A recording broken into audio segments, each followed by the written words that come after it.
Pasi oyo ya boye Kaina pana mawa na kokate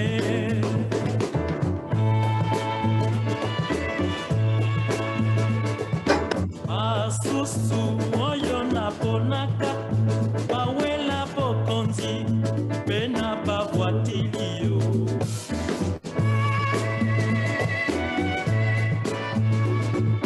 Bavoti tango ekomaka Kaina komi moto Ona pango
Greetings to you all, Zimbabweans at home and abroad, all members of the Surface Trust Policy Dialogue Forum present today. Today we're looking at the MNANGAGWA'S proposed Patriotic Bill, and the context is as follows. First and foremost, it is the Constitution, an assault on the Constitution. The supremacy of the Constitution of Zimbabwe states the following: the Constitution is the supreme law of Zimbabwe, and any law, practice, custom, or conduct inconsistent with it is invalid to the extent of the inconsistency. Number two, the obligations imposed by this Constitution are binding on every person, natural or juristic, including the state and all executive, legislative, and judicial institutions and agencies of government at every level, and must be fulfilled by them. The founding values and principles are very important for this discussion, among which are the supremacy of the Constitution itself, fundamental human rights and freedoms, the good governance, recognition of and respect for the liberation struggle, the principle of good governance which bind the state and all institutions and agencies of government at every level include, in particular, respect for the people of Zimbabwe, from whom the authority to govern is derived. This is very important. In other words, the proposed Patriotic Bill seeks to turn the Constitution upside down. To place it in legal terms, it seeks to subvert the Constitution. Thirdly, we're meeting against the backdrop of a shrinking democratic space. First of all, the assault on the Constitution, the assault on democracy itself, as the recall of parliamentarians is a good example. Over 40 parliamentarians elected by over 1 million voters have been recalled. The depletion of the legislature, through which such draconic bills would be challenged and defeated. And therefore, this policy dialogue, in terms of the context, the scope, and the participation of those who are to speak, including the various organizations who are to present their statements of solidarity against this bill, is to oppose this bill and to mobilize a petition, a nationwide petition against it, and to ensure that it does not become law in Zimbabwe. To that end, we have three distinguished Zimbabweans. We have Musa Kika from the Zimbabwe Human Rights NGO Forum. We have Jana Ngube, a governance expert, and Briggs Bomba from the Citizens Manifesto. In addition, we shall have solidarity messages from the ZCC, Mutata or his replacement, from the Zim Rights with Zikamai Bere, from Nayo with Mishek Gondo, from Zesen with Ellen Dingani,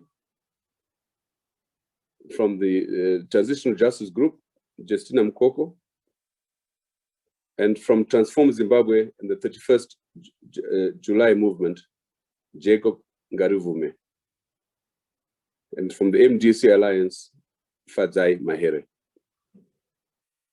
So we'll have Musa in the first instance to give us the constitutional and legal implications of this proposed bill. Musa? Thank you, Dr. Mandaza, and good evening, everyone. Thank you so much for this opportunity to speak to this Patriot Bill. I think the status of the proposed bill, where it is, and what we know so far in terms of the public statements that have been made by public officials, I think that is known. It was also part of the explanatory note to this policy dialogue. So I'm not going to dwell on that. Again, there is no bill that is in the public domain, whether gazetted or a draft bill. So we are not zeroing in on provisions, but we are addressing broadly the stated intention and the import of the proposed law. That's the basis of our discussion today. And I'm going to give some 4 points before I conclude. The first is as follows. The justification that was given by the Secretary for Justice sometime in October 2020 was that we were pursuing Zimbabwe's foreign policy interest in coming up with this law. And I want to quote the statement that was attributed to her in state media. I quote, "The bill is premised on the constitutional provision of the foreign policy of our country, which values the promotion and protection of the national interests of Zimbabwe. It is the duty of the state to engage other sovereign nations on issues pertaining to foreign relations and not self-serving citizens." So essentially, this is a justification on the basis of pursuing foreign policy. And as far as I'm aware, this is the only legal sounding justification that has been provided thus far. So it is an attempt to root this proposed law in constitutional principle. Section 12 of our Constitution is the provision on foreign policy, and I want to briefly touch on what it says. It says the foreign policy of Zimbabwe must be based on the following principles. Number 1, promotion and protection of the national interests of Zimbabwe. Number 2, respect for international law, and it goes on to speak of peaceful coexistence with other nations and the settlement of disputes in a peaceful manner. But there are 2 important things I want to speak to. The promotion and protection of national interests and the respect for international law. The concept of national interest itself, consideration of national interest, is common to sovereign nations, and of course nations must pursue their national interest. In this country, unfortunately, national interests are often conflated with partisan or sectarian or individual interests. And if we are to break this down, national interests are essentially interests that are captured in our Constitution, which include the advancement of the rights for all. These are our aspirations as a nation and our collective well-being, which are provided for in the Constitution. In the Constitution, that is where our vision and understanding of patriotism, belonging, and citizenship are captured. That is our social contract, and that is the expression of our collective will on how we want to conduct our affairs as a nation. The danger, however, lies in the abuse of the law to meet individual or partisan self-serving goals under the guise of promoting national interest. And in fact, our government here in this part of the world has a consistent record of doing this. The takeaway here is that foreign policy does not trump human rights and citizen interests as captured in the Constitution. Instead, domestic policy should trump foreign policy when it comes to national interest. Ultimately, foreign policy, if we are to pursue it, must be to advance our own national interests, our own domestic interests. And of course, you cannot separate national interest and citizen interest. It's about the citizens. The citizens are the nation. And certainly what you can't do is to legislate patriotism as a feeling or a behavior. And we continue to state that patriotism does not mean supporting a particular political party or even the government of the day. Zimbabweans do not need to support the government of the day for them to be called patriotic. The love and loyalty to country and people go beyond politics and who is in government at a particular point in time. The second aspect in that clause is respect for international law. Whether you look at AU statutes or the United Nations statutes, you would be hard-pressed to find any provision that would justify the kind of action that Zimbabwe is about to take. Our own Declaration of Rights, Chapter 4, demands that we must take into account international law and what it says, including the treaties and conventions to which Zimbabwe is a state party when we are interpreting that Declaration of Rights. Similarly, international law is in Zimbabwe. It is law in Zimbabwe. It is accepted as law under the modalities provided in the Constitution. Section 327 is quite elaborate on this. The second issue I want to talk about is a violation of rights. Insofar as violation of rights is concerned, this proposed law is a legality, that is an illegality, an unlawful thing that is waiting to happen. Our Bill of Rights in Chapter 4, sections 44, 45, they speak of the duty of the state and every person to respect, promote, fulfill, and protect the rights that are provided in our Declaration of Rights. And section 45 goes on to say that the Declaration of Rights binds the state and all organs of the state at every level. And there are many rights that are likely to be infringed by this proposed law. One can think of the freedom of assembly, the freedom of association, freedom of expression, the right to petition, the right to protest, freedom of conscience, including political rights, which in terms of our constitution are inclusive of the right to campaign freely and peacefully for a political party or cause of one's choice. And these are protected in our constitution. And the constitution itself provides the framework for limitation of rights. And only through the constitution can rights be limited. Sections 86, 87, the general limitations clause, and in a state of emergency under section 87. Outside that, nothing else can justify the limitation of rights, including the pursuit of foreign policy. So it is a butchered perception of patriotism or national interest to clip the wings of citizens, to ensure that citizens cannot speak, citizens cannot engage with the outside world, including governments that are part of the family of nations. Fortunately, our constitution is very clear in clause 2. The constitution is the supreme law of the land, and anything inconsistent with that is invalid to the extent of that inconsistency. So this is an illegality that is waiting to happen that would be very difficult to save, even under our limitations clauses. The next thing I'll speak about is this issue of false comparatives and equivalence. Our nation is looking at America, the government is looking at America, and they are basing this on what they have identified to be the Logan Act. But quite telling is that there is no progressive nation in this part of the world, or anywhere else for that matter, that is this sort of law in effect, this law that is being proposed here. And the comparison to America is quite bizarre and ironic. Ironic because our country's leaders purport to dislike America so much. And as one commentator was to say, if we want to copy American stuff, then why not copy the whole democracy then? And one question that has emerged is whether any country in our region has done something similar. No one is trying to do something similar. No one has done anything similar. So what we are trying to do is unprecedented. And this is why our government is looking to America, possibly the only place that has this kind of law. But what has been said numerous times is that this 220-year-old law, the Logan Act that the government is trying to emulate, is a law that has long fallen in disuse. So our government wants to copy, but it's copying the wrong things, and it's copying things wrongly as well, mixing up things in the process. This is a law that has fallen into disuse, the Logan Act. It's a law that has not been used to prosecute anyone to the stage of conviction. No one has been convicted under this particular law.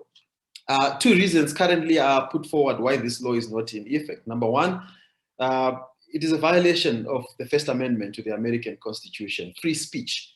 With the subsequent passage of that amendment, this law obviously has fallen in disuse. It cannot trump the American Constitution, which is the supreme law. And of course, the Americans, number two, are acutely aware that that act was created as a political tool between two opposing political ideologies as opposed to national American interest. And American scholarly sentiment towards this act is characterizing it as an embarrassment, a relic of the 18th century. In fact, the Americans have something that they call the Patriot Act, which is different from the Logan Act. But the interesting thing is it has nothing to do with silencing citizens. It is an anti-terrorist law that was passed in October 2011 after the September 2001 attacks. And the full title is Uniting and Strengthening America by Providing Appropriate Tools Required to Intercept and Obstruct Terrorism Act of 2001. The scope, the context is different.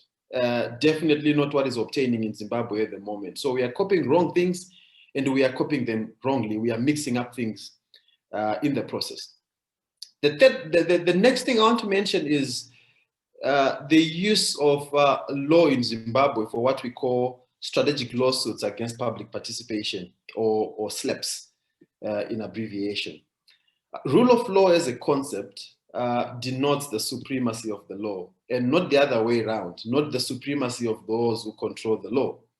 But rule by law, on the other hand, is something totally different. This is where the law is weaponized, as we are seeing in Zimbabwe, where the state engages in these strategic lawsuits against public participation to silence, to punish. And the Patriot Bill, as it is being proposed, is one such law. Definitely nothing about foreign policy.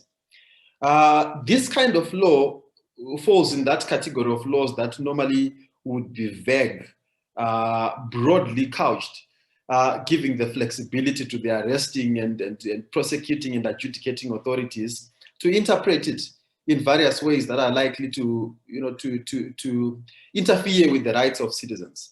These kind of vague laws provide an opportunity for the state to arrest anyone that it so desires to arrest. And of course, this is against established legal principles around legality, around the need for clarity and certainty, around the need to avoid arbitrary conduct, around the need to advance fairness and equity and procedural and legal transparency. This is very closely tied to the issue of overregulation, and this is not surprising. In a society like Zimbabwe that leans more towards the autocracy side, there is overregulation. And this includes threatening everyone with arrest. Last year, I wrote an article in the Zimbabwean Independent that I titled "Government in Self-Exposure, Overregulation, Arresting Everyone for Its Own Failures." And I want to quote my opening paragraph there. I said, if you expose corruption, we will arrest you. If your tweet is in support of protest, we will arrest you. If you say we are torturing and abducting people, we will arrest you. If you protest when a foreign president is visiting, we will arrest you. If you talk about how we are failing to govern in WhatsApp groups or on Twitter, we will arrest you. If you tell other countries of our troubles in Zimbabwe and that we are butchering you, we are creating a law to arrest you.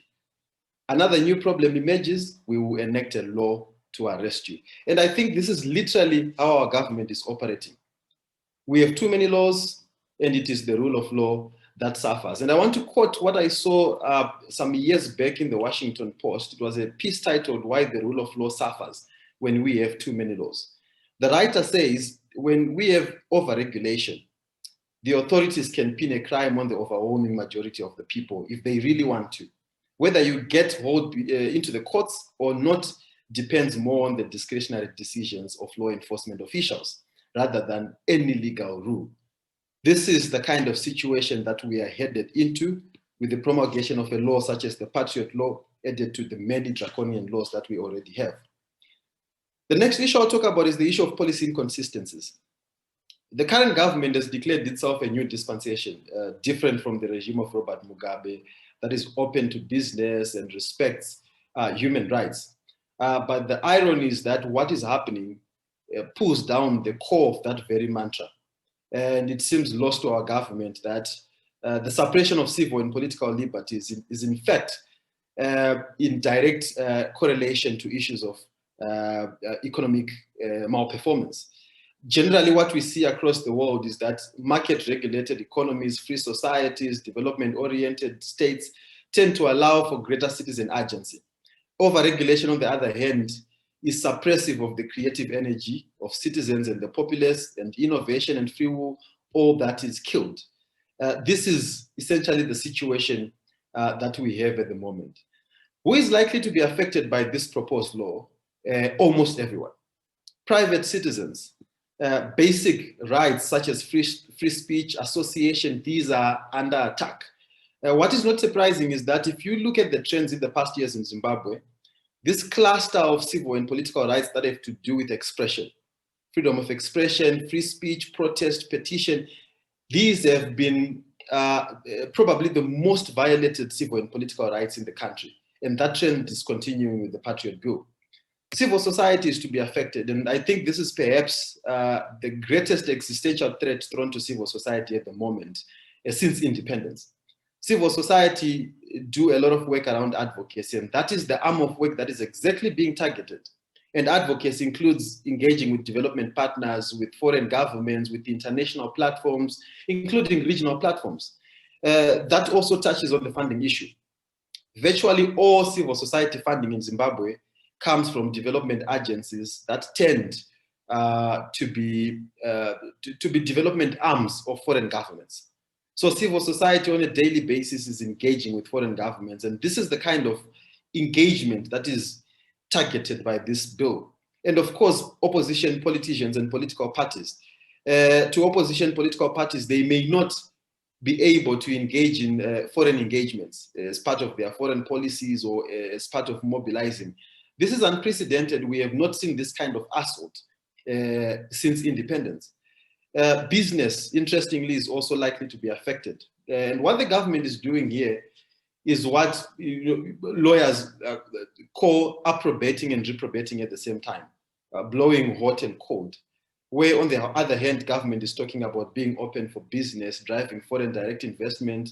On the other hand, passing these kind of laws. Business engages with foreign investors, including government affiliated investors. That kind of engagement is likely to be affected as well. I'm heading towards my conclusion, and let me say the following. When there is rule of law and overregulation, these might appear to have certain advantages to the rulers of the day. But the temporary nature of political power has often shown that rulers can be victims of their own laws and policies and practices once they fall out of favor. We have precedent in Zimbabwe. We have seen this happening. Unfortunately, it seems like the rulers of the day don't learn that much.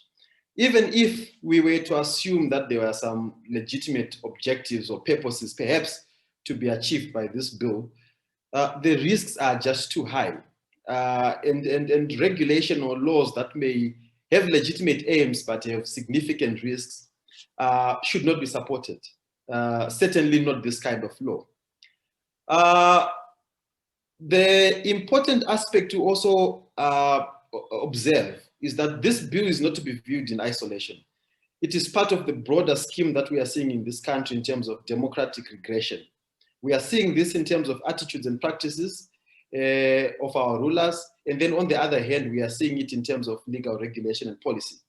We have a lot of laws that are in the making at the moment that are taking away from our democracy. We can talk of the 2 amendments to the Constitution, concentrating power in the hands of the president, mutilating our checks and balances system. We can speak of the amendments to the criminal code around making unsubstantiated claims of torture and abduction, inviting sanctions and planning demonstrations when foreign missions are here. We can talk of the amendments to the PVO Act, seeking to put a limit essentially to what CBOs, NGOs, PVOs are doing. We can also talk of the cyber laws, cyber security laws that are in the making, which many believe will be used to spy over critics, civil society, and citizens. And all this is a pattern. What is happening in the courts, what is happening in parliament.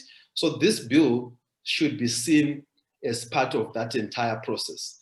And I want to end by sharing a quote from John Locke here, who says, "The end of law is not to abolish or restrain, but to preserve and enlarge freedom."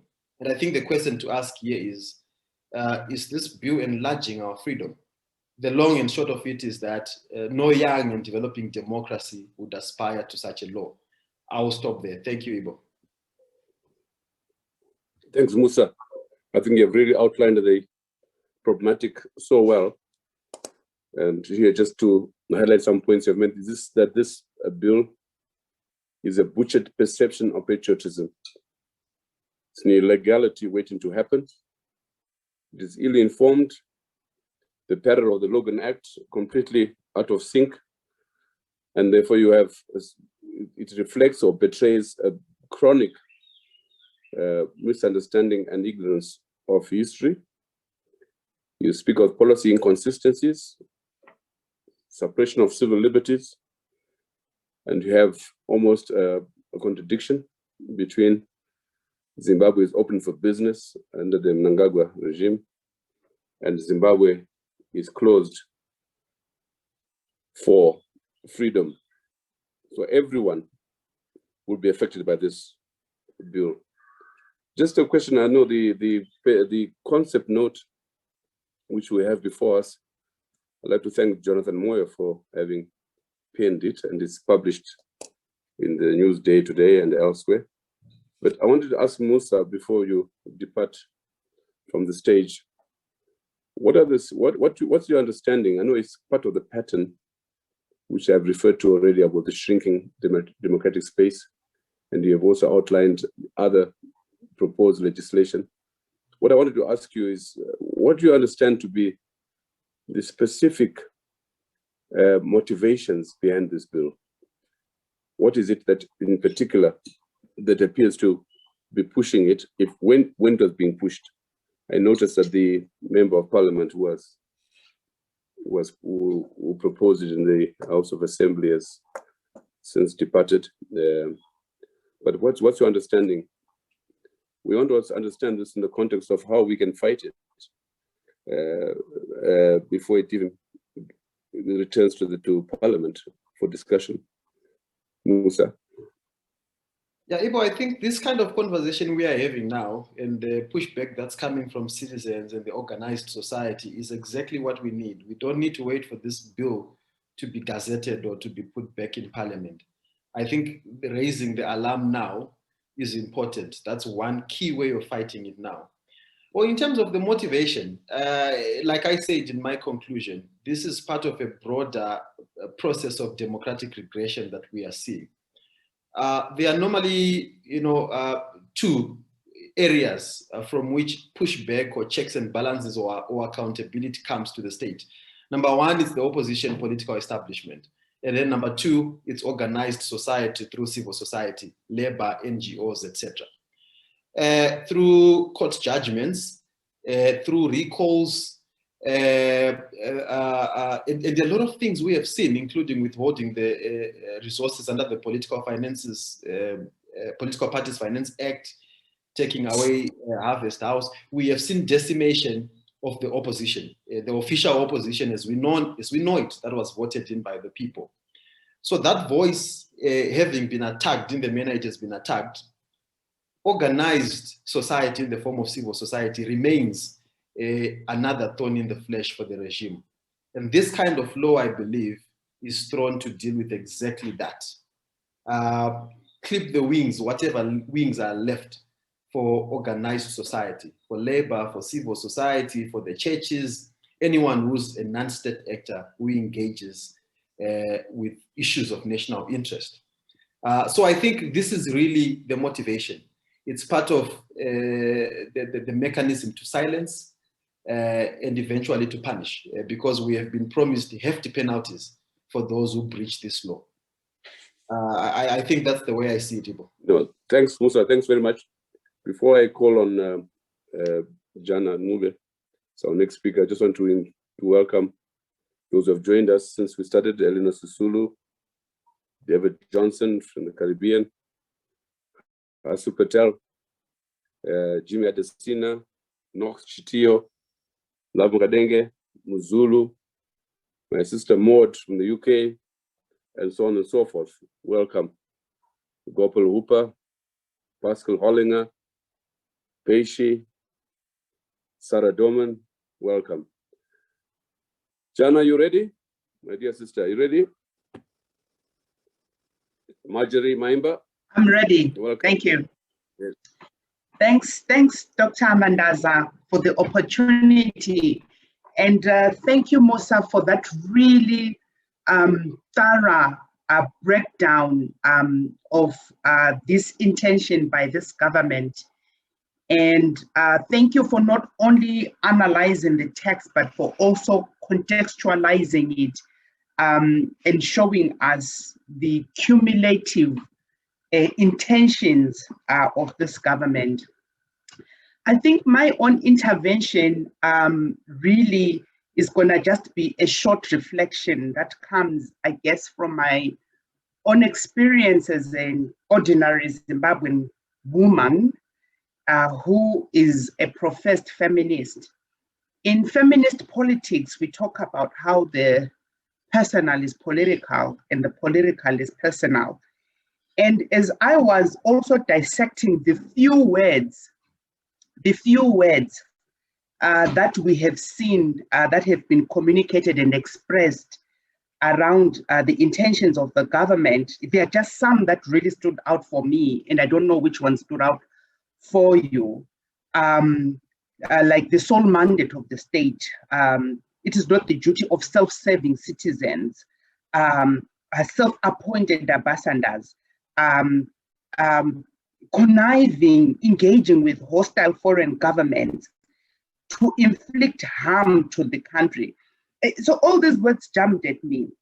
But I think the one that really stuck with me and that occurred, I think, several times was this perceived harm that citizens are being accused to be intending for their country. It really disturbed me. And it made me think of a very personal encounter. And I know for many of us, these stories are not just confined to us, but it's quite rife in Zimbabwe. Child abuse is very, rife in Zimbabwe. And it's the only story I could think of to help explain how, for me, I've been experiencing the meaning and the intention of this particular bill or act, or at least thought and idea that the government and ZANU-PF want to impose on the citizenry of Zimbabwe. To me, it's an extension of the violence that we've continued to see, because for me, my experience of it was the nature of the violence that I think is intended upon us. It made me think about in this country, over 30% of women are victims of gender-based violence. And those of us who work in this space argue that perhaps it's significantly more, but because of the nature of this violence, you have a lot more cases that are not reported. Even worse and even further underreported and talked about is abuse that happened to the girl child. Many years back, when I was a little girl, one of my brothers, so this is very personal, one of my brothers raped a cousin sister, and he was a guest in the home of my uncle, and he raped her daughter. My uncle was away at work. The mother quickly called the police. He got arrested. The father immediately came. He was in Harare, immediately came, went and dropped the charges. In the name of, we do not want to bring harm to the name of the family. And to me, the spirit and the patriarchal nature of how we handle violations to more vulnerable people is how I experienced. I feel that's the same spirit that is informing the government of Zimbabwe. They are more worried about the harm to the image and to the reputation, certainly not of this country, as Musa well articulated. They are more worried and concerned about the perceivedly harm that will come to the positive image that will then undermine the integrity of. I was like, oh my goodness, it's kind of like what we see in our communities in the locations where I grew up, in the streets of Mpopoma. That, you know, some man is walking down the streets in a very dignified manner, carrying a paper bag of groceries and looking like a very responsible husband or father. Meanwhile, the defilement, the abuse and the violence that he's perpetrating in his family is a monster. So this monstrosity that is intended on us as a people is meant to be experienced in silence. We must be a good citizens who will not speak about the violence we experience, lest we bring harm and lest we bring disrepute and lest we harm the positive image of this country. And I thought, What about the harm that ordinary people are experiencing right now? What about that harm? Why are we not concerned about that harm? Why are we not concerned about the image we continuously communicate to the world with the way we treat our own people, with the way with which we violate our own people? Think about the economic violence we have endured as a people, as a country in the last 20 or so years. Think about that. Think about the mental violence that people here live with on a daily basis because of the indignity that we have to live with as a people. You need not go into anybody's home to have a sense of the state of indignity in our own minds, because how we see ourselves is paraded throughout the streets. We have some of the dirtiest streets ever across this continent. It's a reflection of a sense of how we see ourselves. What about that harm? Why is the government of Zimbabwe not concerned about how it has failed to create avenues of engagement with its citizenry, such that they end up thinking that the father next door can help me? I don't necessarily think foreign governments necessarily have my interests at heart. I think that's not even their job. Their job is to have the interests of their citizenry at heart.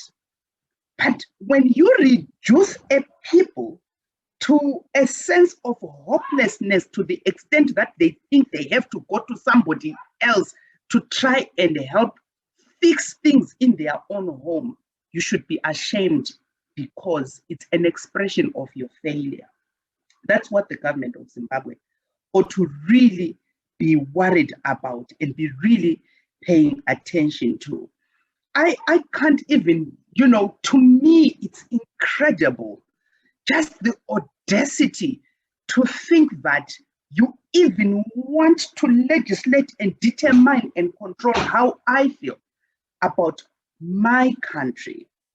Man, to not act to defend the country, my people, being harmed by greedy people in positions of power, to me is an act of treason, actually, towards my country, my people, and to God, which is the authority and the power that I fear more. And that, to me, is the thing I take away out of this.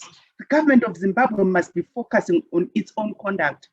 It must be worried about the image it itself is generating about this country, and not that we are failing to find avenues to engage, and that perhaps we then talk about our experiences elsewhere, because there is no space or place here to do so and be taken seriously.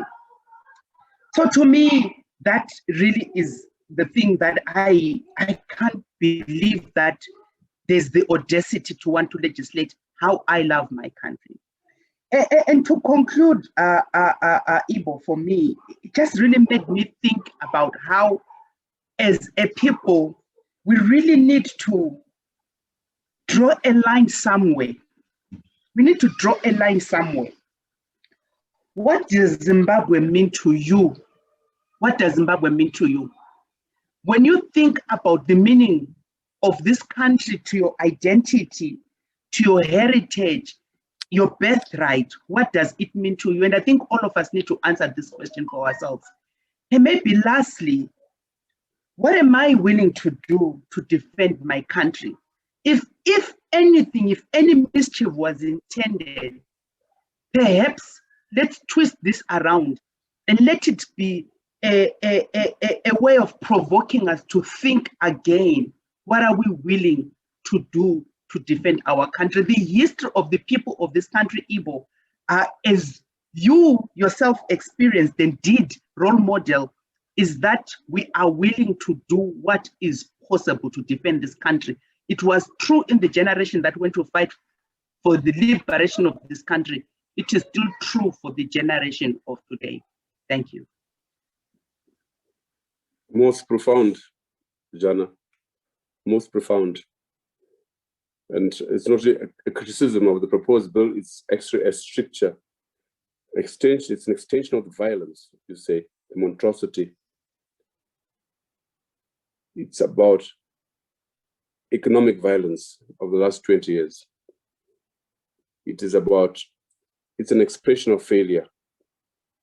The audacity to legislate about how I should feel about my country.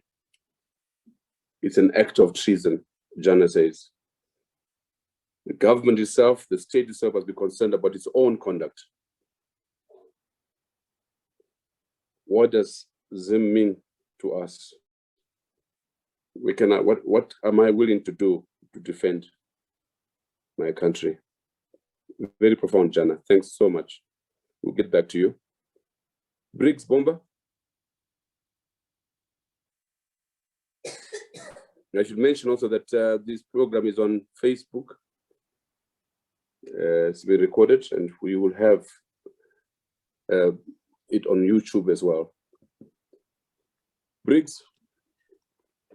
Thank you, Doctor, and great appreciation to Musa and Jana, who have really done an excellent job in terms of laying bare what we are dealing with.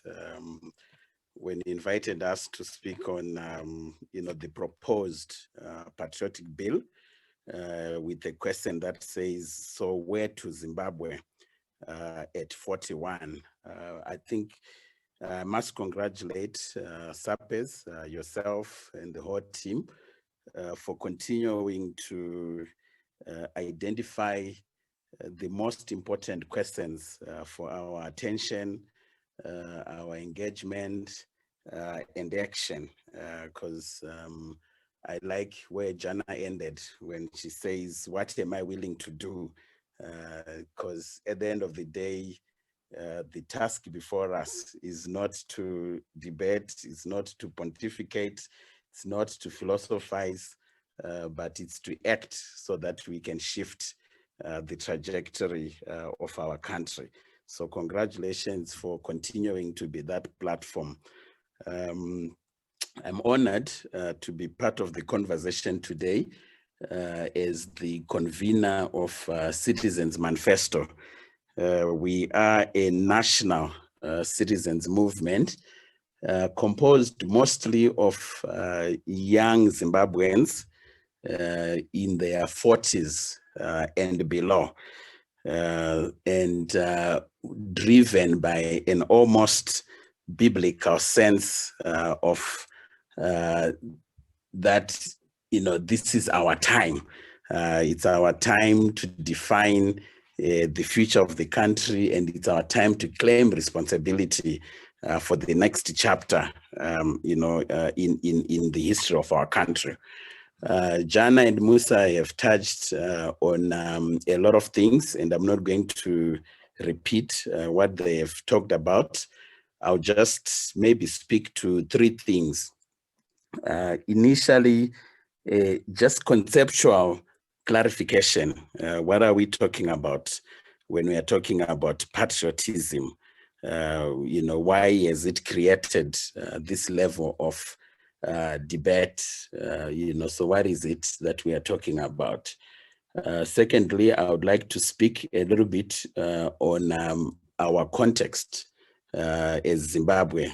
Where are we as a country? What time is it?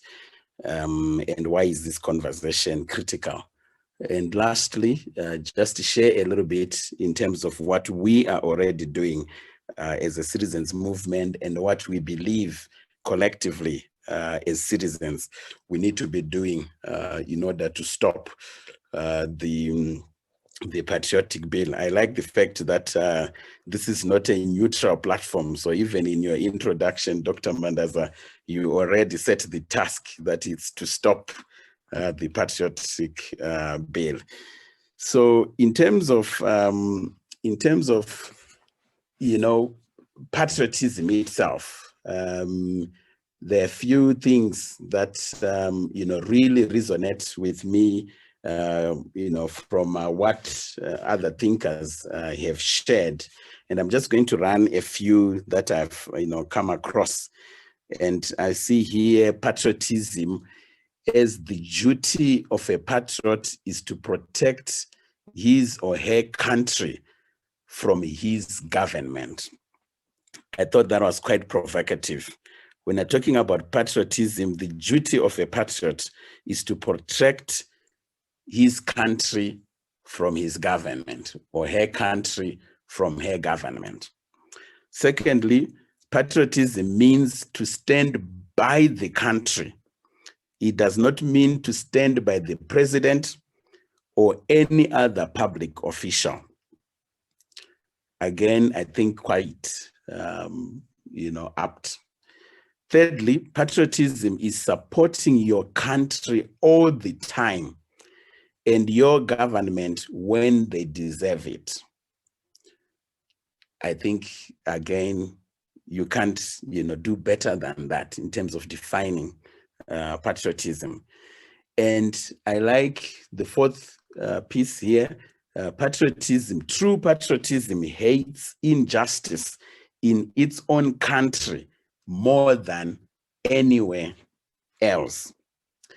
And what I like about those four conceptualizations around patriotism is how country is at the center of what we are talking about, and how clearly government should be and is the most dispensable of phenomenons when we are talking about patriotism. So patriotism is duty to country, it's loyalty to country, and governments only when they deserve it.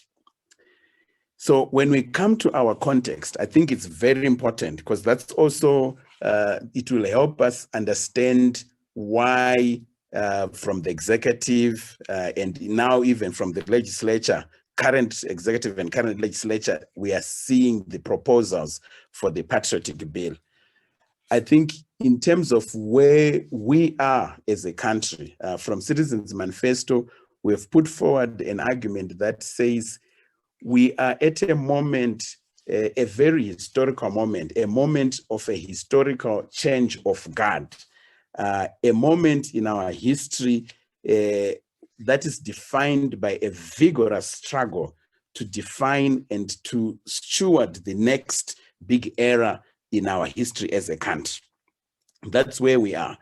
And if we look at it, our last big achievement was national independence 4 decades ago. And we have suffered historical stagnation for 40 years because of our failure to decisively resolve the fundamental question of what next? What is the next big agenda for our country? And for us, we are saying the last huge historical epoch that we are celebrating with the independence celebration in a few days' time, that historical epoch and its mandate is exhausted. And there's a task before us as young people, as the new generation, to define the agenda for the next 50 to 100 years. And with no evocation, because sometimes when you speak as a younger generation, the tendency is to delegitimize, and the tendency is to label you as unpatriotic.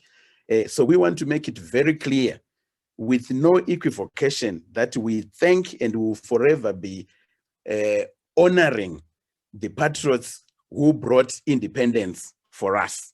Their bravery in sacrificing life and limb for an ideal, for country, makes them the finest example that we can cite as a country to date. But we are also saying that the patriot of today is him or her who seeks to secure the historical achievement that we achieved 40 years ago, secure that historical achievement for all times, and very importantly, take responsibility for the country's forward movement into the next chapter.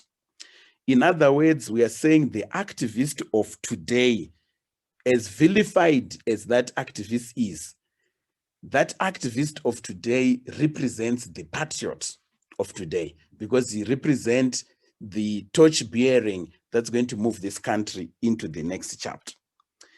So the question today, it must be made very clear, is not about small milestones within a redundant and exhausted mandate. I think that must be made clear, that the big question before us is not about a $5 billion mining economy. It's not about a middle income economy by 2030. That's not the big question that is before us. The biggest question before us is what's next since 4 decades ago when we achieved independence. And we are saying what's next is about bending the arc of our history towards addressing the most critical national question, which in our view and from our perspective as Citizens Manifesto, we have said that it's the question about accountability and equity in this country. It's about accountability and equity. If 40 years ago was about national independence, was about breaking the shackles of foreign domination, today, in the next 50 years to the next 100 years, it's about accountability and it's about equity. And when you look at accountability and equity, that requires the most robust questioning of those in power. Because we are saying those in power must be accountable to country, they must be accountable to citizens, they must be accountable to the Constitution. We talk about those 3 C's: country, constitution, and citizens. They must be accountable to country, they must be accountable to the Constitution, they must be accountable to citizens. It requires the most healthy dose of mistrust towards politicians, this accountability and equity agenda. It requires fair distribution of our national wealth. The point can be made that we have enough for everyone's decent existence. But some of the things that Jana was talking about earlier are happening in our country. We have enough in terms of national wealth for everyone's decent existence, and that means decent wages. Look at what has been happening with our civil servants. 2 years struggling just for a restoration of a gain that they had already won in terms of their salaries. We have enough for everyone's decent wages. We have enough for everyone's good quality education to be guaranteed, enough for quality healthcare to be guaranteed, enough national wealth for housing and every basic right to be guaranteed. So this requires stopping those who are eating others' share of our national wealth. That's the next big chapter in our history. It requires a conducive environment to questioning those who are in power. And this means guarantees to freedom of expression, guarantees to the freedom of assembly, guarantees to the freedom of association at national, regional, and international level in terms of building solidarity for our cause. And it even requires freedoms to do with collective organizing so that we can attain what we have defined. So those in power have to be answerable to these 3 C's: country, constitution, and citizens. And to us, this explains why we are opposed to the Patriot Bill. A Citizens Manifesto, working together, Magamba Network, We Lead, the content creators of Zimbabwe, and various affiliated movements and collectives, we have launched a campaign with the hashtag #StopThePatriotBill. Some of you, have seen it, because we are saying the Patriotic Bill undermines the most essential condition for our forward progress as a nation. We cannot be stuck in this historical stagnation for 40 years. The most essential condition for our forward progress are the conditions that are enabling for everything that I have just talked about. And the Patriotic Bill stands to undermine that. And this is the basis of our opposition to the Patriotic Bill. And we are also saying it is every patriot's duty to stop the Patriotic Bill. So if you are patriotic today, your duty is to stand up and oppose this bill, is to stand up and stop this bill. And this is why we are organizing around this. We have launched a campaign, and in our campaign, we are working to raise awareness on the proposed bill and its dangers. We are also working to raise awareness of constitutional rights and threats to those constitutional rights that are posed by the bill. We have also initiated conversations online and in various local communities around this bill. And we have begun an epic mobilization in terms of getting citizens to be ready to reject this bill. We have also begun to educate our collectives, our communities, and ourselves on the legislative process so that we are aware of the opportunities to register our rejection of this bill. So whichever way this bill comes in, we've seen that there's been a legislative process, there's been an executive process, it's going to end up in Parliament. There will be, the times that it's before the respective parliamentary committee, there'll be the times that this bill will be read in Parliament, there'll be an opportunity where there will be hearings. It should not be, just us who are in this conversation today. There should be mobilizations to ensure that citizens are intervening and participating in each and every stage of this process to make it very clear that this is something that we are not going to accept, and this is something that, we are going to be opposing. And we are also working already to develop a common citizens' position on the bill and to create a united campaign for citizens. So we're not even calling it civil society, but citizens to stop the Patriot Bill. Because at the end of the day, as I said earlier, the most patriotic duty that any one of us can dispense today is to stop the Patriot Bill. Let me leave it at that, Dr. Mandaza, and I hope it frames our engagement into this question. Thank you. Thanks, Briggs. Thanks very much indeed. Very, very, very profound indeed, your definition of patriotism. And I can only summarize it in the last point you made. It's a patriotic duty of every citizen to oppose this bill.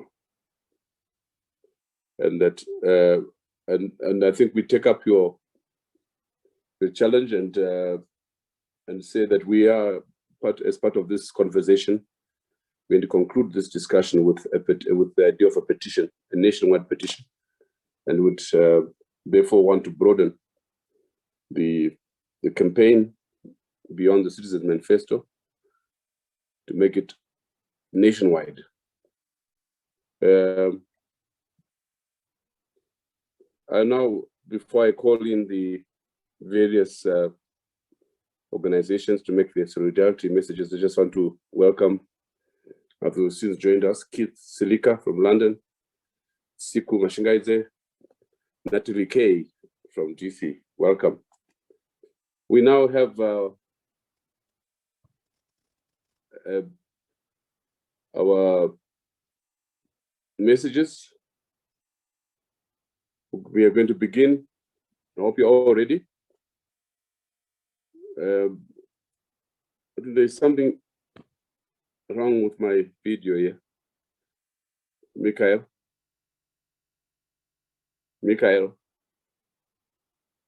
Yes, sir. Yeah, something wrong with my video. Can you attend to it? In the meantime, can the solidarity messages be ready?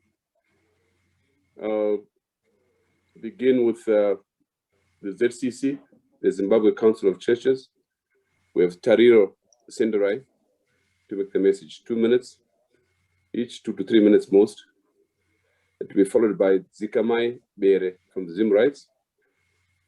Then Mishek Gondo from Nayo. Ellen Dingani from Zesen. Justina Mkoko, if she's here. Jacob Ngarivume from Transform Zimbabwe and the Zimbabwe 31st July movement.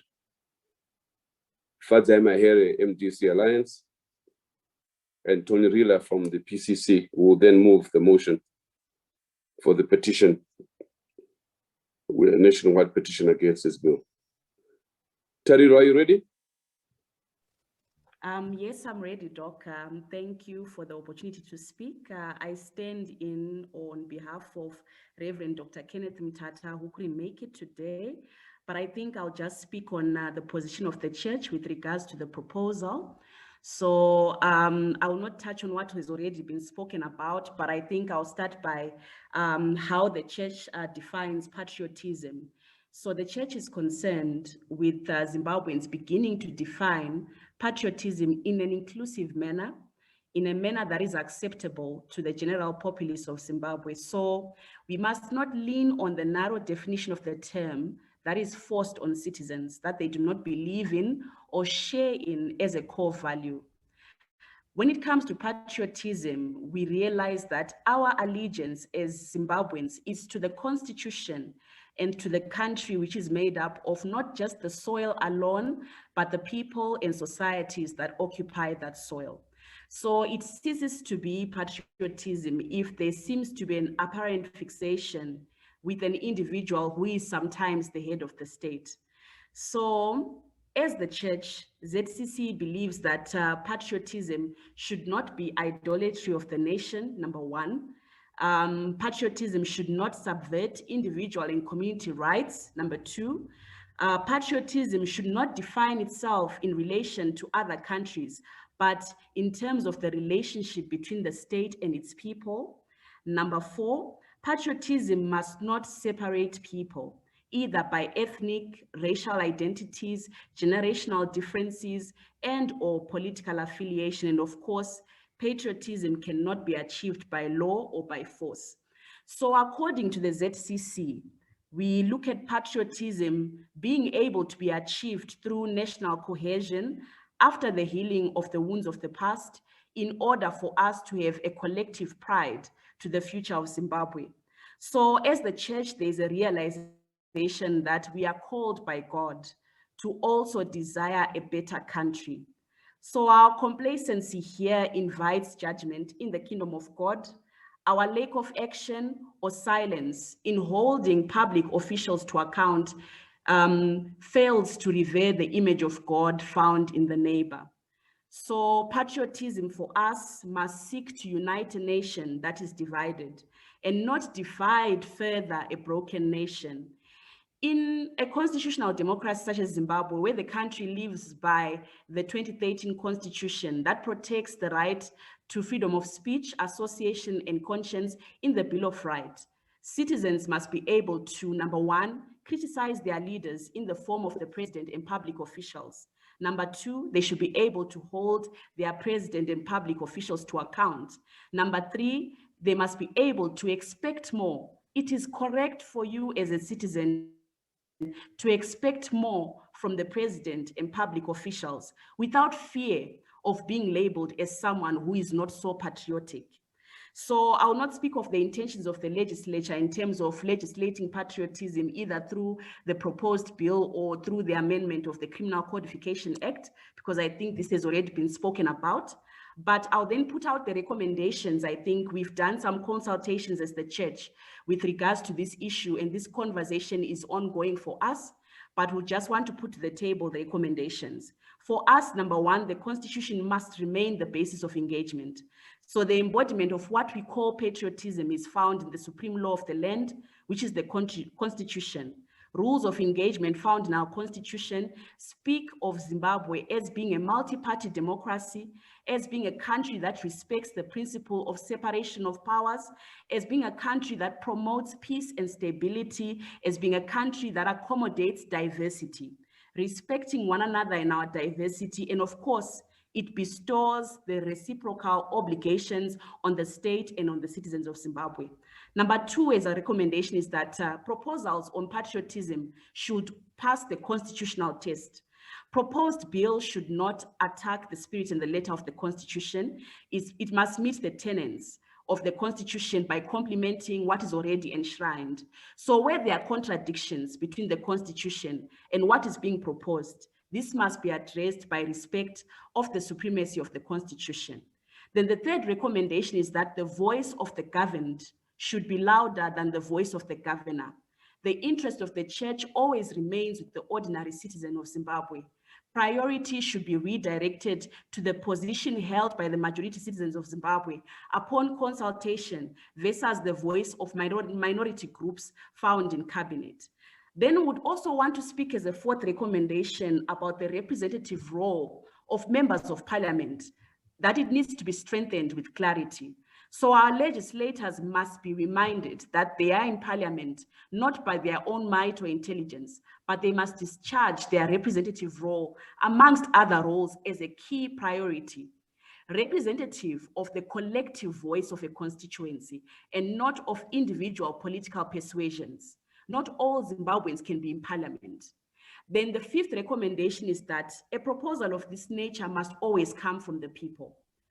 The sixth proposal is that citizens remain suspicious of government. So the government must make an effort to comprehensively address the element of mistrust and suspicion that is rife amongst citizens.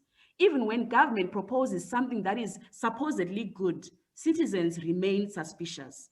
Then the last or the second last recommendation is that we need a new consensus in the new form of engagement in Zimbabwe, one that carries everyone along, one that is not decided by one political party, and one that is comprehensive and broad-based. This is through dialogue.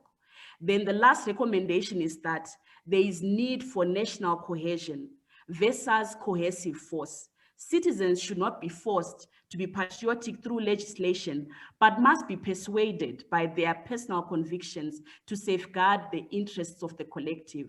So just to round up, I would say that the conversation around this proposed bill should carry on at community level so that the majority of citizens understand what is at stake, whilst in the same process, citizens participate meaningfully in policy making.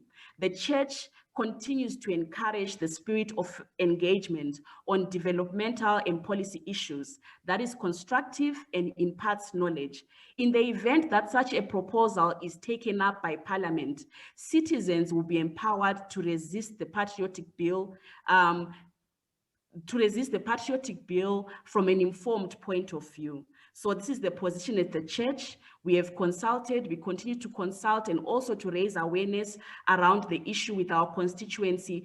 But all that I've read is recommendations. These are recommendations that are coming out of the consultations that we have made as the church. So I end there. Thank you, colleagues. Thanks, Tariro. Thanks very much, Tariro from the Zimbabwe Council of Churches. Thank you very much. And before I call on Zikamai Bere from Zim Rights, I just welcome to Ava, Rogers, Ayanda, and Carrion Duplessis. Christopher Magwaza too. Welcome. Zikamai, are you ready? Yes, thank you, Doctor. Carry on. My name is Zikamai. I'm the team leader at Zim Rights. I read a solidarity message from Zim Rights. The Zimbabwe Human Rights Association, an association of over 250,000 patriotic Zimbabweans who believe in human rights, joins civil society in condemning attempts by the government of Zimbabwe to legislate patriotism through the clearly unpatriotic proposed Patriot Bill. It is our view that this proposed law must never see the light of day. Patriotism is the feeling of love, devotion, attachment, and commitment of the citizen to their own country. 41 years after independence, 4.5 million patriotic Zimbabweans have had to pack their bags and leave the place they call home. Over the past year, our brothers and sisters have perished in foreign lands due to the coronavirus, while saving other families, while their own families at home have no one to look after them. Millions more who have stayed at home have been forced to live a life of indignity. About 7 million of our people today are facing food insecurity. Real patriotism is working towards restoring this lost dignity, the dignity of every Zimbabwean, no matter where they are, no matter what political party they support, no matter their political views. Every Zimbabwean has got the right to participate in the welfare and the governance of his own country without fear of retribution from their government. The government's own current economic blueprint, the National Development Strategy 1, acknowledges the role that good governance and rule of law plays in national development. The Patriotic Bill goes against everything that the government must embrace in order for real economic prosperity. 41 years after independence, if we surely had played our politics right and taken our responsibilities seriously and built our nation, we would not be legislating patriotism, as this would come naturally to citizens. The bill, whose motion was moved in Parliament by the late Mberengwa MP Alampof, seeks to criminalize citizen participation in national affairs, criminalize human rights work and international advocacy. It seeks to violate fundamental rights to free speech and association. The Patriotic Bill is an affront to democracy and human rights that President MNANGAGWA promised on his inauguration. At 41, let's reflect as a country and correct past mistakes by promoting a human rights-centered approach to dealing with the problems that we are facing, and indeed, we will not have to legislate patriotism. Thank you. Oh, Zikamai, that's wonderful. Zim writes, Zikamai Bere, a wonderful statement. And now, call on Michel Gondo, but before that, I just welcome Rose Dube and my brother there, Reward Mushabasa from London. It's for interest for those of us who are on this platform. 65 to 70% of participants on this platform are in the diaspora. Not surprising, as Zikamai has indicated. We have some 6 million Zimbabweans out there, 75% of whom are the Zimbabweans, skilled and professional Zimbabweans out there. Some of whom are on this platform now. So, Michel Gondo from Nayo, please, sir.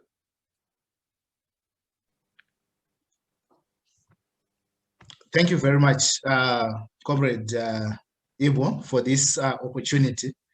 Let me start by pointing out what Comrade Briggs have noted about historical stagnation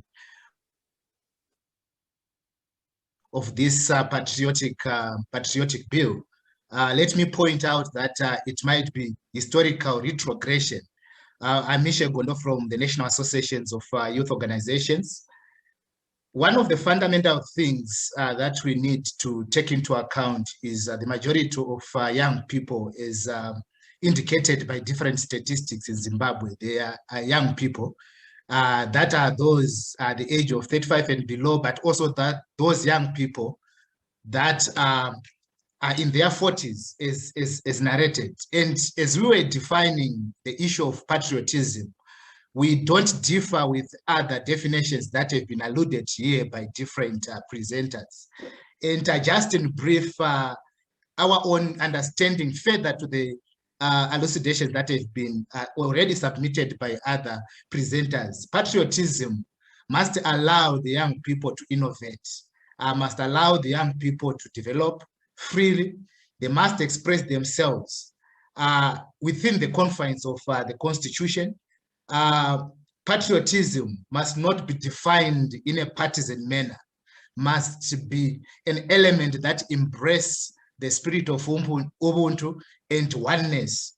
Patriotism must unite the people, as a previous point that I've alluded to, towards a common agenda, be it a national vision, and people, they feel proud to be part of that country. Patriotism must provide young people with opportunities, also must respect human dignity. If we look at the proposals and the principles that are being proposed, none of the issues that I've highlighted, they are indicated in the proposal of this patriotic bill. So this means that this Patriotic Bill is trying to shrink the civic space. And if you look at this point, the aspect of young people that I've alluded to, that are the majority of the population, are going to suffer because if there are no freedom, they cannot express themselves. We are also looking at this not in isolation. We are also looking at within what has been happening in the country. Look at the constitutional amendments. One of the aspects is the issue of removing the parliament the power to oversee the foreign agreements. Other issues, there are issues of giving more power to the executive. We are also looking at the arrests that are happening in terms of the country, the political activists that are being arrested.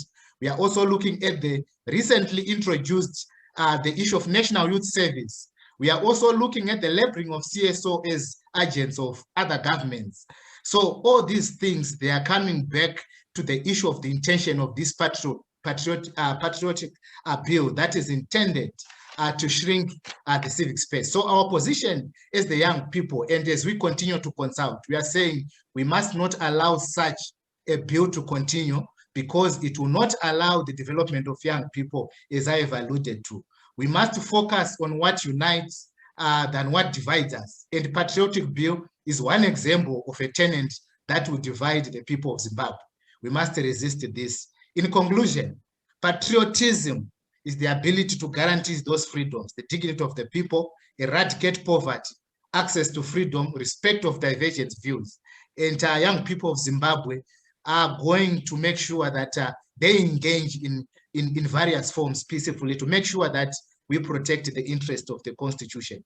I agree with one speaker that have said, if you fail to protect the Constitution will be very weak and it will fail to protect us. Thank you very much.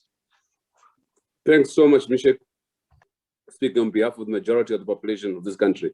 Thanks so much indeed. And now turn to Ellen Dingani from ZESN, Zimbabwe Election Support Network. Ellen Dingani. Thank you very much, Dr. Mandaza.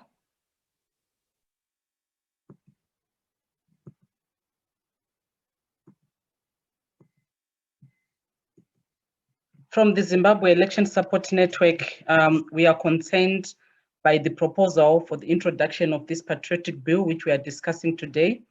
It is worrying that the practical implication of the content of the bill threaten to amount to the criminalization of free speech and violation of freedom of association in our view. We are also of the view that the bill would be very retrogressive, given that it provides room for the stifling of citizens' democratic rights, in particular fundamental freedoms provided under the widely praised bill of the rights in Chapter 4 of the Constitution. Further, the bill, particularly when considered together with the proposed changes to the private voluntary organization, the PVO Act, which is currently being discussed and suggested and proposed that it should be amended. We think that it may adversely impact on the civil society organizations, in particular the watchdog role that we undertake as civic society and the work that we try to do in seeking redress, particularly on human rights violations, especially as it is not explicitly what would constitute unacceptable private correspondence with foreign governments. For instance, as well, the bill will potentially make it difficult for engagements to occur, in our view, between international or election observer missions, even regional and also domestic observer groups. International observer missions play an important role in contributing to the transparency, credibility, and legitimacy of elections, and capacitating also domestic observer groups. To this end, we feel that the bill is inimical to the realization of democracy, good governance, and demands for accountability and independent monitoring of duty bearers. In 2018, as ZESN, we compiled what we call a compendium of election observer recommendations. This compendium includes local, regional, and international election observer recommendations, and we managed to compile a total of 223 recommendations, that were supposed to be considered by the government of Zimbabwe to improve electoral processes in Zimbabwe. We noted already an absence of political will to institute these reforms, and with a few years before the next harmonized elections, we are shocked by the proposal of the Patriot Bill. We urge the government to focus their efforts in ensuring that electoral reforms are put in place well in time before the next harmonized elections in 2023. Some of the reforms that have been proposed by a number of international and local as well as regional observer missions is the need to strengthen the Zimbabwe Electoral Commission and building trust and confidence, to enhance citizens' participation in electoral processes through consultations by the Electoral Commission, provision of continuous and more robust inclusive voter education, transparency in all key electoral processes such as the delimitation that is currently upcoming, voter registration and results tabulation and management, a representation of special interest groups, women, youth, people with disabilities, and also provisions for external and postal voting, in addition to election dispute resolution and political parties regulation, among others. We therefore, as ZESIN, support efforts by citizens, civic society organizations, and any progressive groups to stop the proposed Patriotic Bill, which clearly infringes on the fundamental freedoms as we pursue the democratization of Zimbabwe, in particular the holding of peaceful, free, fair, and credible electoral processes. This is our submission as ZESIN. Thank you, moderator.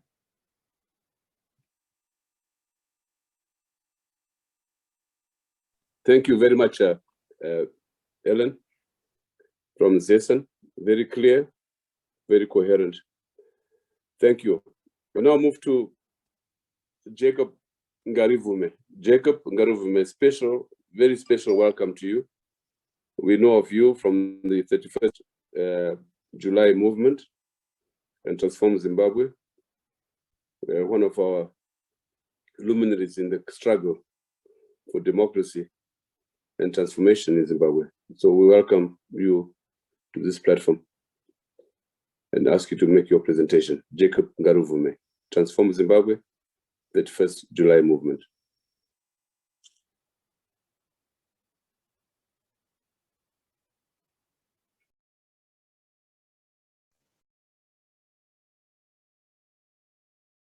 Thank you very much, my brother, Dr. Ibo Mandaza, and thank you for inviting me to this platform to discuss with the nation our opposition to the Patriotic Bill. I appreciate the great work that you are doing at SAPES, and greetings to every Zimbabwean in this country and abroad. I will summarize our viewpoint in terms of this proposed bill, which we strongly oppose. Firstly, let me say the bill seeks, like what has been alluded to earlier, that the bill seeks to criminalize constitutional rights to free speech and free expression, which is completely unacceptable. And as citizens, we don't take that lightly when you criminalize people's constitutional rights. Secondly, the bill is too broad in its approach to criminalize anyone who says anything that could be viewed as undermining the integrity or credibility of Zimbabwe. And as such, it is likely to be abused to target government critics. We completely understand that the bill will be used to target government critics, and that is unacceptable.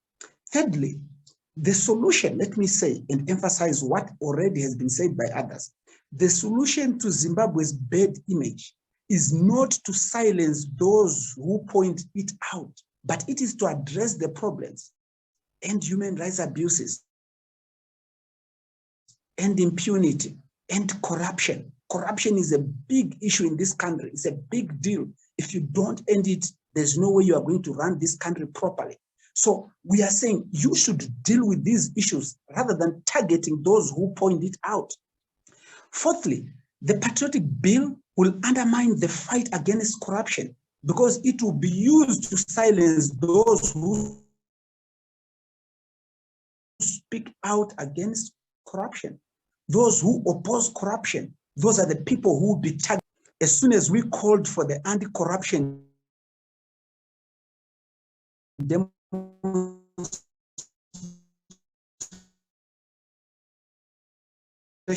set for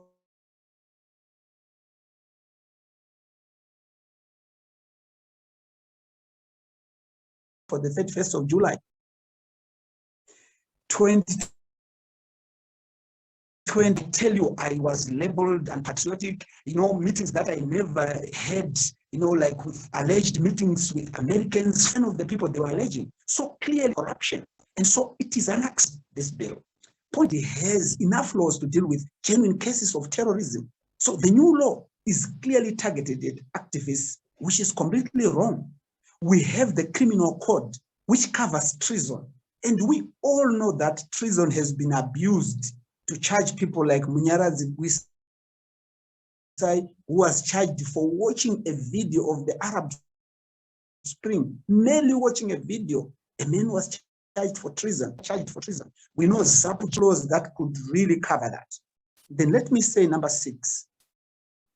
point number six. We need to separate ZANU-PF from the state or from Zimbabwe.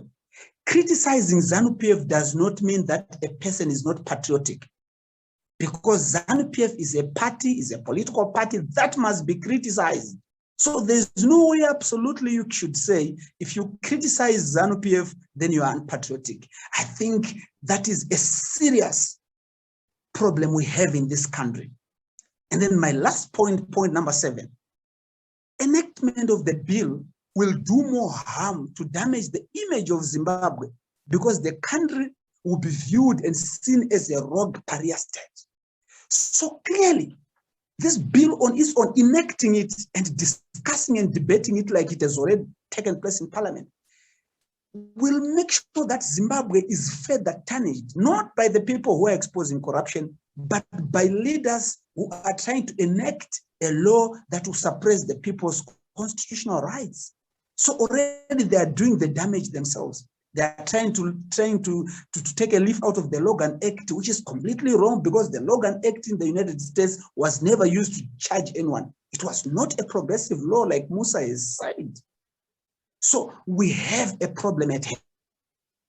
And our problem is not with the citizen, but our problem is with the state. And let me conclude by saying, as the 31st July movement, as civil rights leaders, and as political players, we are completely opposed to this bill. And let me say, if it passes, because they can still pass it despite the opposition, but should they pass it, we are ready to defy it. If it means we'll fill the prisons, so be it. There is no way we'll look aside and ignore the serious violation of our rights because of this bill. So we are ready to defy it. And we call on citizens to defy it now, and to defy it when it becomes law, and to defy it forever. We owe it to our children, and we owe it to the history of this nation. Zimbabwe is our heritage. We have no other heritage except Zimbabwe. So let's safeguard it, let's protect it patriotically. To me, patriotism means standing up to this bill.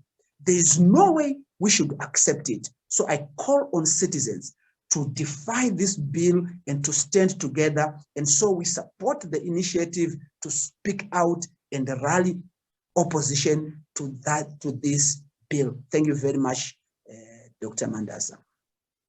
Thanks so much, Jacob. Thank you.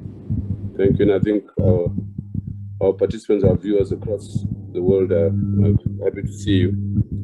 And since you have been at the receiving end of the fight against open space democracy in Zimbabwe. And now I'll call on Fadzai Mahere from MDC Alliance. Fadzai, welcome. Thank you very much. Thank you very much, Ibo, for this opportunity and this platform.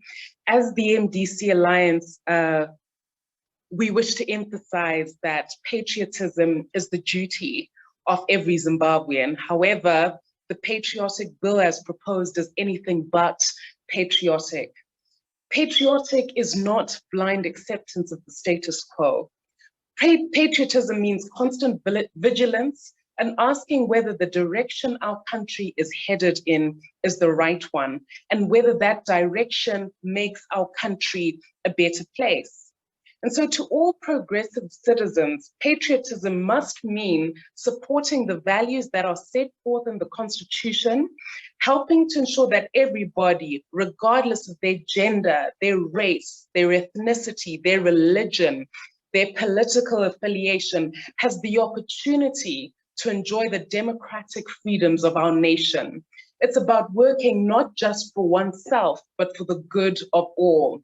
Understanding that equality means everybody must benefit from the state's God-given resources and endowments. Patriotism, as has been highlighted earlier, means love, devotion, and strong support for Zimbabwe. But this should never be forced upon the citizens through legislation. It can't be microwaved as is being proposed by Mr. MNANGAGWA'S regime. Honesty about a country's shortcomings should not be considered to be unpatriotic or even campaigning against one's country. Citizens under our Constitution have the right to speak out and advocate for a better society. I mean, so many constitutional provisions come into sharp focus when talking about this proposed unconstitutional law. Section 60 of our Constitution guarantees us freedom of conscience, freedom of thought, freedom of opinion and belief, all of which would be undermined by a law that would threaten these fundamental freedoms. Section 61 of the Constitution guarantees our freedom of expression, freedom of the media, the freedom to seek, receive, and communicate ideas and other information. Section 67 gives citizens the right to even challenge the very government that's in place. Section 68 speaks of the right to government conduct that is lawful, reasonable, proportionate, and both substantively and procedurally fair. And something that hasn't been touched upon is the right to privacy enshrined under Section 57. The effect of this proposed law would be to undermine citizens' right to privacy by, for example, surveilling our communications to see who's talking to whom and what are they saying. It's important to emphasize, I mean, Musa spoke at great length about the opposite comparison with the Logan Act. We're not concerned as Zimbabweans about the laws in other countries because the Logan Act is not the supreme law of Zimbabwe. The supreme law is our Constitution, and to the extent that there's any inconsistency, as you highlighted, between this proposed legislation or any other repressive legislation, that law would be invalid and of no force or effect. Now, we wish to also highlight that, as has been seen, there's been a huge clampdown on fundamental freedoms by the regime. We've seen, as you highlighted, the shrinking democratic space, and this proposed law would be the latest addition to the regime's bag of tools to frighten the media, to frighten political opponents, to frighten citizens, and to frighten civic society. It's meant to induce a sense of shock and create a sense of alarm and discomfort when one is talking about the daily struggles that one faces. We've got a government that weaponizes the law consistently against its citizens in order to control, intimidate, and stifle people, instead of a government that's focused on trying to achieve good governance and policies that work for the many and not the few. We cannot allow a situation where the government defines for itself what is good for Zimbabwe. We cannot have the chief abuser deciding on our behalf what is good and what induces a sense of patriotism. The proposal of this law by the regime constitutes a direct conflict of interest because it's the government that's been at the center of declaring war against aspiration and fundamental freedoms. The enactment of this legislation would lead to the death of whatever little democratic space is left. So consistent with our broad alliance agenda as the MDC Alliance, we join in the call and all action by citizens to say no to the patriotism law. We must ensure that this law does not come into force as it violates our constitution, but it also, does not bode well for freedom and a democratic space in a country that's meant to uphold the constitution and uphold principles of constitutionalism. Thank you. Thank you, Fadzai. Brilliant as usual. Thank you very much indeed. Now we turn to Tony Rila of the Platform for Concerned Citizens to both make his presentation, but more important, to move the motion for petition towards a nationwide a statement against this proposed bill, a petition that will kill it even before it gets to Parliament. Tony Rila. Thank you, Iba, and thank you to everybody for an extremely broad, rich, and thoughtful conversation this evening. I think one of the things that Comrade Briggs said was that patriotism is the responsibility to control the government. And that is what the Constitution is.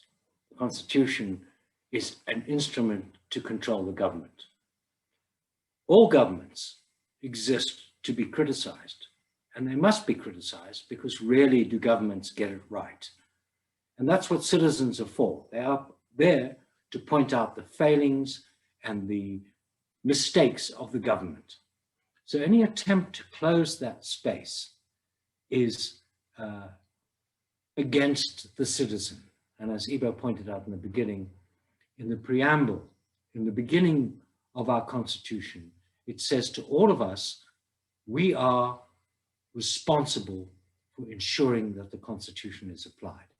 And that's a very important responsibility on the citizen.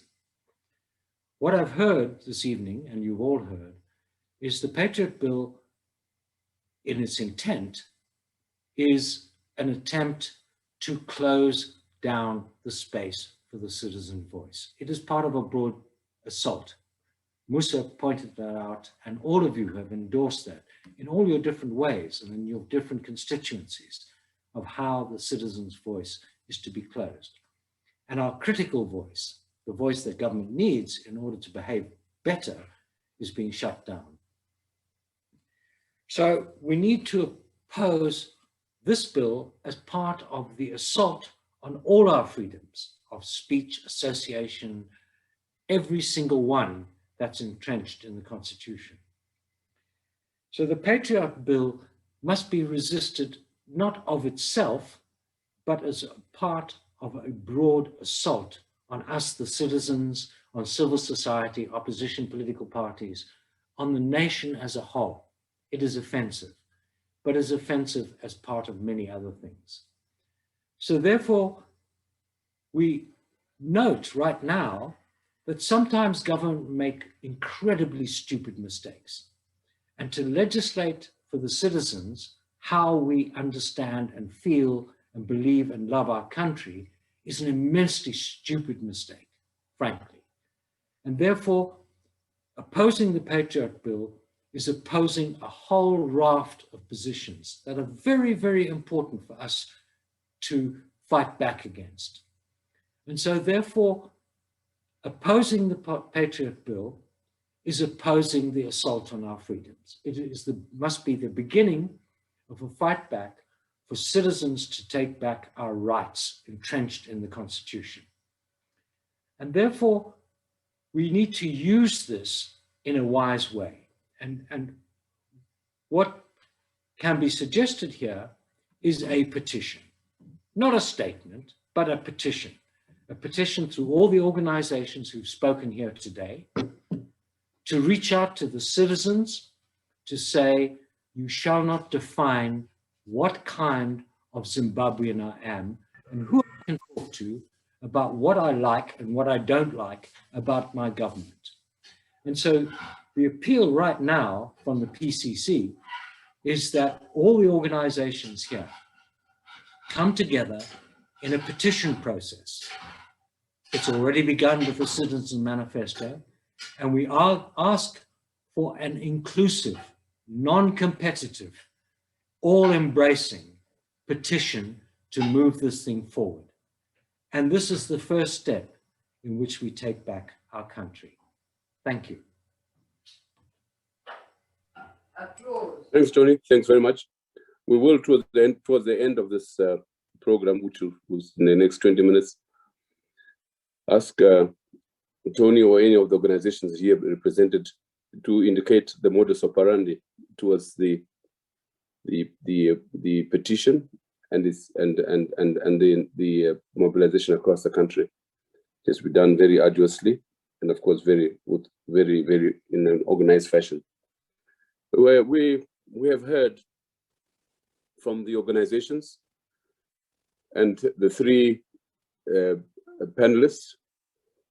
We believe that this has been a very historic policy dialogue, bringing it together as it has the widest representation from civil society and from the opposition parties that are here represented. We believe that we have, as a forum, succeeded in mobilizing around what is clearly an assault on democracy, an assault on the Constitution. But here we have a few minutes. Any comments from our many participants here? Any comments before we wind up in the next 15, 20 minutes?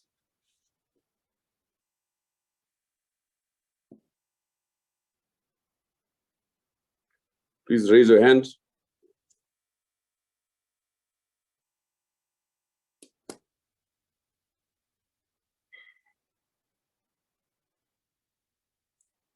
Come on, Eleanor. Sisulu. Okay. Yes, I thank you very much for brilliant presentations by all the speakers, very profound and really motivating, that after listening to them, one can't sit and do nothing, that those who are outside Zimbabwe have to respond, because it concerns us just as much as those inside Zimbabwe. And I think, I was particularly moved by the parallel Jana drew between the abuse at domestic level, domestic violence, patriarchal control of family, which is extended to patriarchal control of nation.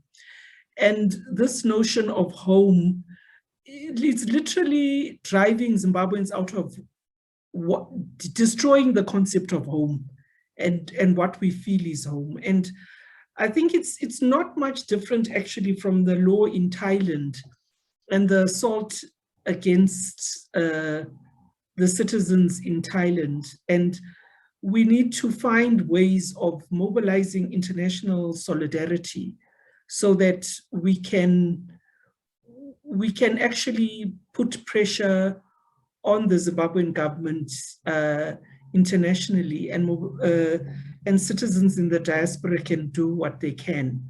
And I think that we really will support whatever campaigns and do what we can from where we are sitting, because this is a very violent, coercive, destructive assault on citizens' rights. It's literally a knee on the neck of all Zimbabwean citizens. And I thank all those who are mobilizing to fight against it. It is really important, not only for Zimbabwe, but also for the region, because governments of the region follow the example. We know that our governments are a trade union and support each other. So it's really important that for this kind of mobilization to go beyond the borders. And we'll support the petition wholeheartedly. And certainly I will do whatever I can to support it. Thank you. Thanks, Lino. Thanks very much indeed for that. On that note, I also want just to, while we're waiting for hands to go up, ask the various organizations here represented, those who have spoken, to indicate your response to Tony's proposal for a petition, nationwide petition. We already had a very strong submission by the Citizens Manifesto through Briggs Bomber. We'd like to indicate Jacob, Zikamai, Bere, and also our panelists, Musa, Jana, any comments on the proposal by Tony, and any ideas as to how we can navigate the petition, which Eleanor has from the diaspora expressed strong position. Yes, petition is not just about making a statement. It's also conscientizing the people about their rights, constitutional rights, and keeping them alive to the threat to the democratic space in our country. I'm saying that because I'm answering somebody who's asking, do petitions work? Yes, petitions work. They're very functional politically. Jacob, any views?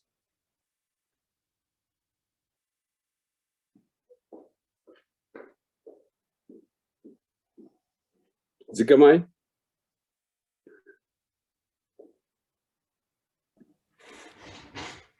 Yes, yes, thank you, Dr. Mandaza. I am fully in support, I think, of what Tony has presented. I think petitions work, they are our voice, and we need to go beyond that in terms of mobilizing not only the local community, and I'm happy that Ellen has mentioned they're prepared to, such an initiative. I mentioned about Zimbabweans, 4.5 million of them being in the diaspora. Zimbabweans in the diaspora have been exemplary in terms of civic engagement. We have seen many Zimbabweans on the international platform speaking out for various causes. And I think this is a great opportunity for Zimbabweans across the globe to converge around this issue and speak out clearly against the Patriotic Bill. So I do support the idea of the petition. Thank you very much, Tony, and thank you, Dr. Mandas. Thanks, Zikamai. Anybody else? Mishek or Jacob, please come on. Unmute yourself, Jacob. You're mute. Yeah. Good. Thanks a lot. And I completely support the idea of the petition as Tony presented.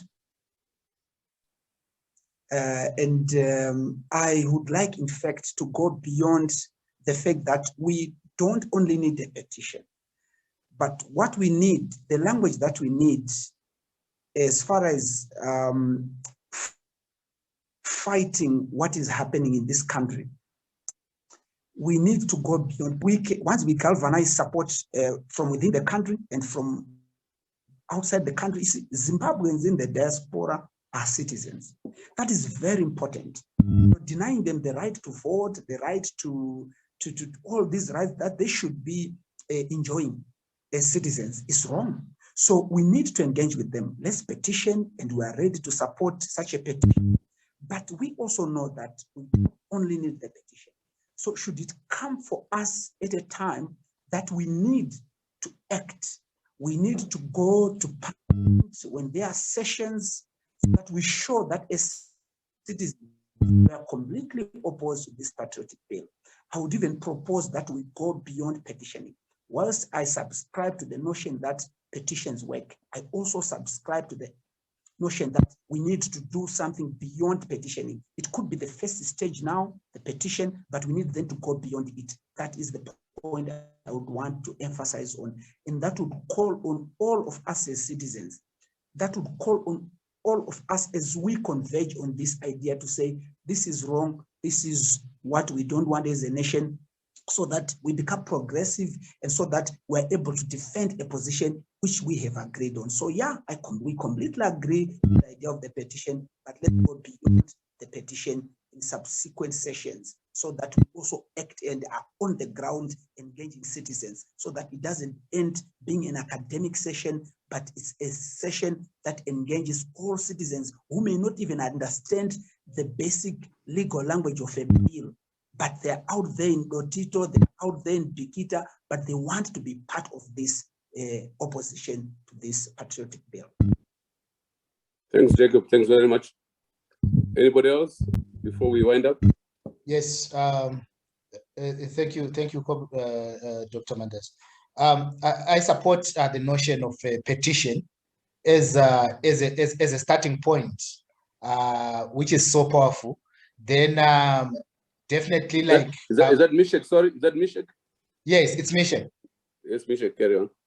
Yes, so I was saying we support the idea of a petition as a starting point. As we move to other ways, some presenters I've already noted that they are doing different engagements within different coalitions.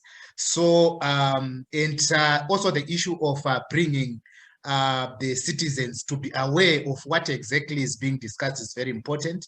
So we also need to make sure that we conscientize the citizens about the dangers of having such dangerous bills or laws in the country and how they are detriment to the development of the country. So we have a full support on that one. Thanks, Mishek.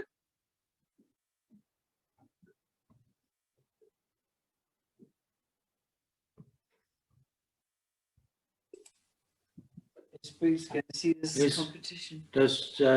Right. I'll just go back to the participants if they are still there. Let me begin with Briggs, and then end with Musa. Is Briggs still there? Yeah, I'm here. Briggs? I'm here. Okay, I'm here. just your sum up and your proposal, the way forward. Yeah, how we can combine with yourself, Citizen Manifesto, and this group, and move forward towards the petition. And as Jacob suggested, even beyond a petition. Yes, thank you, Doctor, for the wonderful platform. I just posted in the group chat that so let's think of it. Our suggestion is to think of it as a campaign with many different elements. I think beginning with a common citizens' position on the Patriotic Bill. And then developing different elements of that campaign. So when we are talking about the petition and even that common position, it's part of a campaign. And in our view, it's a common citizens' position that has to be endorsed through a massive outreach to civic groups, to local communities, so that again, it's not an elite discussion. It's something that can go to the very local level, to the very grassroots level. We need to have, let's develop that common position and let's take it to the different communities that we're engaging with so that they are aware of what is happening and they endorse that position, and our petition just becomes one of the instruments or one of the tools that we are using. The last thing I'll say is that we should be hopeful. There's a time that an NGO bill was proposed, I think it was 2001, that sought to close civic space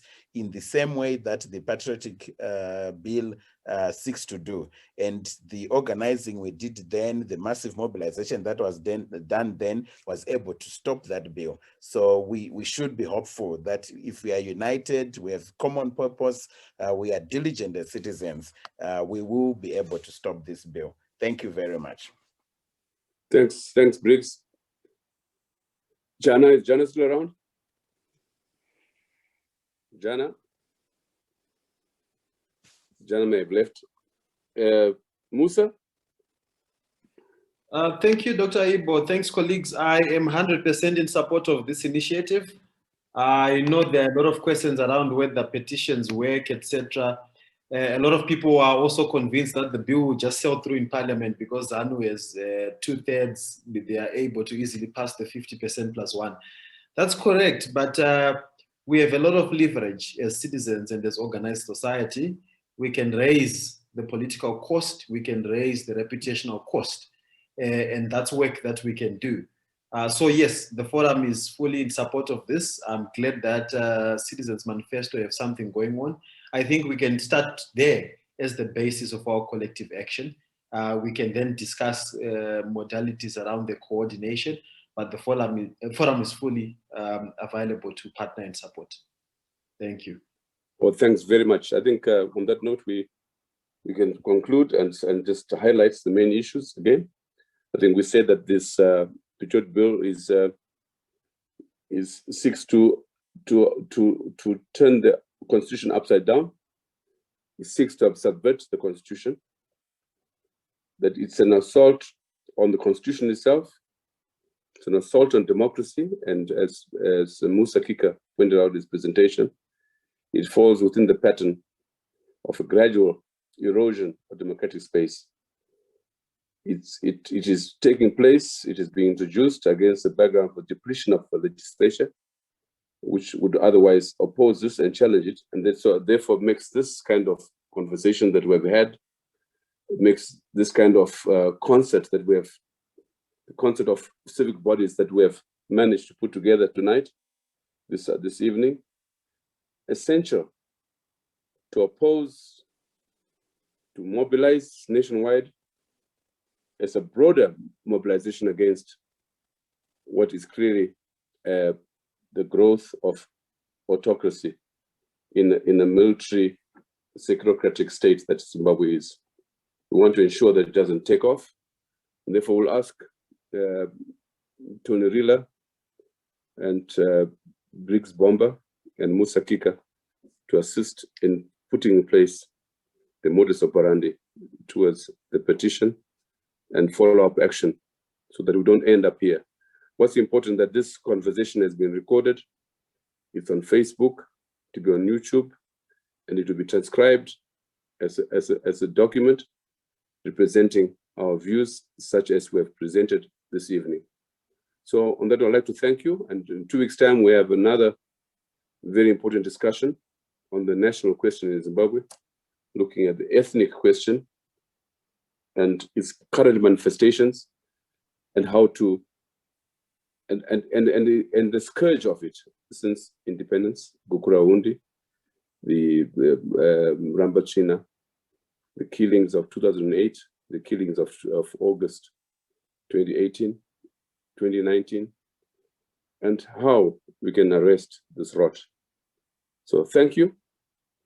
Thank you sincerely. I'd like to thank all those who have made this possible, the various organizations, our panelists in particular.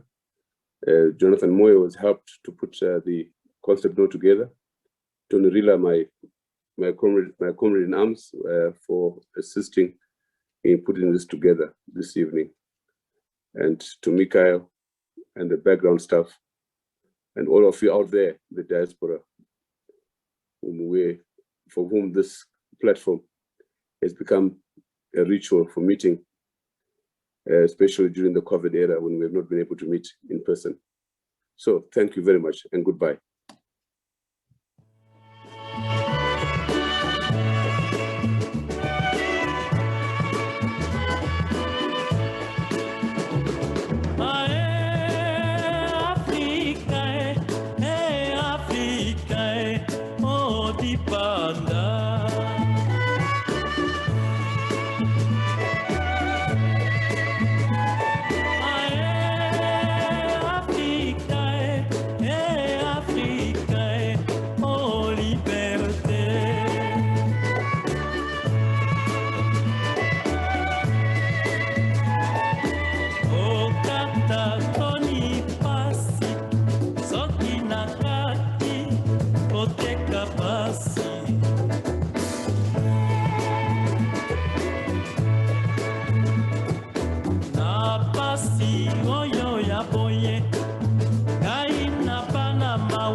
moto ona bango.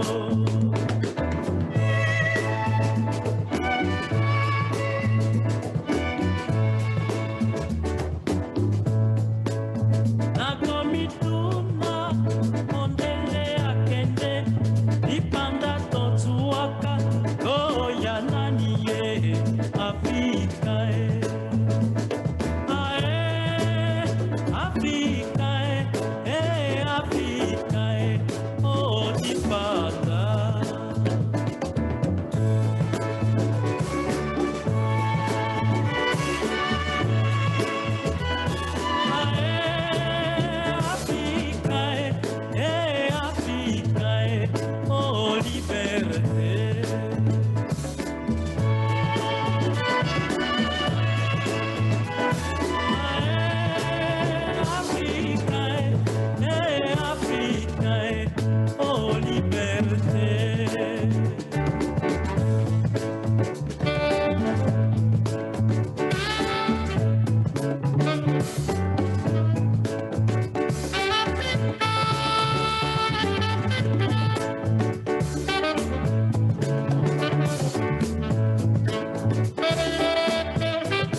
Maka